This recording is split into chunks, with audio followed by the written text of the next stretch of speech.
నేను ఎక్స్ప్లెయిన్ చేస్తాను. ఇప్పుడు ఆర్సిలర్ మిత్తల్ ప్రాజెక్ట్ నేను 2019లో కలిసా ఆదిత్య మిత్తల్ని. 2019లో డావోస్లో టీసీఎస్ వాళ్ళ బూత్ బయట కలిసి ఆనాడు చెప్పి ఆంధ్ర రాష్ట్రానికి రాండి అని. మీరు కూడా ఆదిత్యని కూడా అడిగాను చెప్తాను. అప్పటి నుంచి ఐ మెయింటైన్ దట్ రిలేషన్షిప్ అండి. 5 years I maintain that relationship. NDA ప్రభుత్వ అధికారులకు వచ్చిన వెంటనే నేను ఫోన్ చేశాను, బాస్ 5 years అయింది, మీరు వేరే రాష్ట్రానికి వెళ్దాం అనుకున్నారు, అక్కడ ఏం అవ్వలేదు, వచ్చేయండి వేరే రెడీ. ఒక్క జూమ్ కాల్తో కదిలిందండి ఆ ప్రాజెక్ట్. సో ఇప్పుడు మీరు అడగచ్చు 2019లో వెళ్ళిన ఖర్చులు దండగానా? నేను సూటిగా ప్రశ్నిస్తున్నాను మిమ్మల్ని.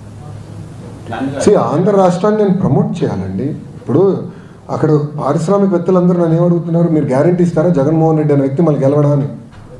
ఎందుకంటే పీపీఎల్ రద్దు చేశారు, అమర్ రాజా లాంటి కంపెనీని తరిమేశాడు, అనేక కంపెనీలు హెరాస్ చేశారు, సకాలంగా కరెంటు బిల్లు మన కరెంట్ కూడా అందించలేదు, పవర్ హాలిడేస్ ప్రకటించారు. ఇండస్ట్రీ చాలా నష్టపోయిందండి ఆంధ్ర రాష్ట్రంలో. ఇప్పుడు అదంతా రివైవ్ చేసినాక మేము కష్టపడుతున్నాం, బ్రాండ్ రివైవ్ చేసినాక కష్టపడుతున్నాం. ఈరోజు మహారాష్ట్ర మాతో పోటీ పడుతుంది, తెలంగాణ మాతో పోటీ పడుతుంది, తమిళనాడు మాతో పోటీ పడుతుంది. చివరికి కేరళ మంత్రి కూడా డావోస్కి వచ్చి పెట్టుబడుల కోసం అంటే రాష్ట్రాన్ని ప్రమోట్ చేసినాక పోటీ పడుతున్నారు. మళ్ళీ ప్రమోట్ చేయకూడదా మేము రాష్ట్రాన్ని? It is a responsibility, we will promote. అని మీరు చూస్తారు కదా రాబోయే 12 నెలల్లో మీకు ఎలాంటి పెట్టుబడులు రాబోతున్నాయి, ఎక్కడ వస్తాయో మీరు చూస్తారు కదా, అప్పుడు అడగచ్చండి. But I'm ready for the discussion, debate. 5 సంవత్సరాలు ఆయన తీసుకొచ్చాడు, 8 నెలలు మేము తీసుకొచ్చాం. ఆయన తీసుకొచ్చిన కనుక 2x పెట్టుబడులు మేము తీసుకొచ్చాం. We have grounded the projects, we're moving exceptionally fast.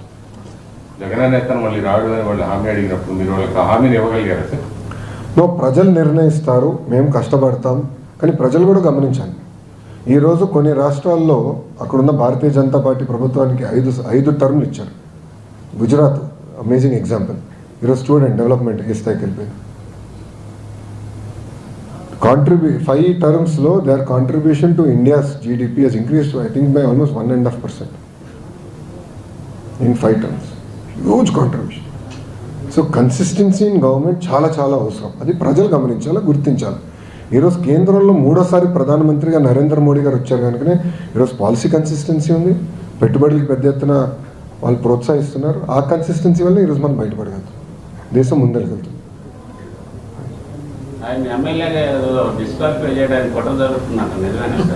ఎవరినండి ఎట్లా డిస్క్వాలిఫై చేస్తామండి? 60 days కంటిన్యూగా రాకపోతే ఆటోమేటిక్గా డిస్క్వాలిఫై అవుతుందని డిప్యూటీ స్పీకర్ చెప్పారు. మరి ఆయన ఎందుకు రావట్లేదు అసెంబ్లీకి? గుర్తించట్లేదు సార్. ఆయన రావాలి కదా, ప్రజలు గుర్తించకపోతే నేనేం చేయాలి స్వామి? ఆయన గుర్తించట్లేదు. But is duty bound to come. కనీసం పులివెందల సమస్యల గురించి మాట్లాడాలి కదా. ప్రజలు గుర్తించకపోతే నేనేం చేయాలండి? ప్రజలు గుర్తించాలి కదండి. ఇప్పుడు ఆయన అన్నారు కదా, గతంలో 4 ఎమ్మెల్యేలు అనుకుంటా, 4 ఎమ్మెల్యేలు నేను లాగేస్తే మీకు ప్రతిపక్ష హోదా కూడా ఉండదని ఆయనే చెప్పారు కదండి గతంలో. మళ్ళీ ఆయన మర్చిపోయారా? చూసారు కదండి. మరి ఈ వీడియో కనుక మీకు నచ్చినట్లయితే ఒక లైక్ కొట్టేసి మీ అభిప్రాయాన్ని కూడా కామెంట్ బాక్స్లో తెలియజేస్తూ ఇలాంటి ఇంట్రెస్టింగ్ అప్డేట్స్ కోసం మా ఛానల్ని సబ్స్క్రైబ్ చేసుకోండి.